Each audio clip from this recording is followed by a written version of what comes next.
APBN menjadi tonggak utama dalam pemulihan ekonomi nasional maupun daerah.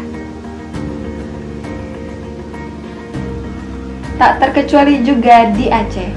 Sebagai provinsi di ujung barat Indonesia, pembangunan infrastruktur APBN memberikan multiplier effect kepada perekonomian masyarakat, terutama dalam peningkatan kesejahteraan dan penurunan angka kemiskinan.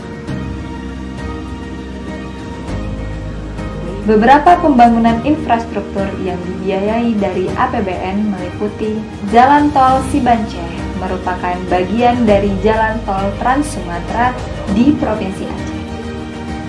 Alokasi APBN untuk pembangunan Jalan Tol Sibanceh sebesar 8,4 triliun rupiah. Bendungan Kereto yang terletak di Kabupaten Aceh Utara. Besarnya dana alokasi APBN yang dikucurkan sebesar 1,77 triliun rupiah.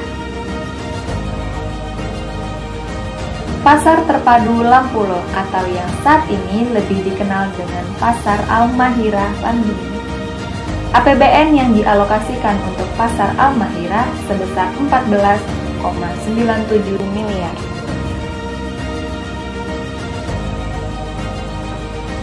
Pembangunan memerlukan sinergi dari seluruh pihak yang terlibat dalam pengelolaan APBN. Mari turut serta untuk menjaga, mengawal, dan mendukung pelaksanaan APBN demi mendorong pemulihan ekonomi di Bumo Aceh Lonsaya.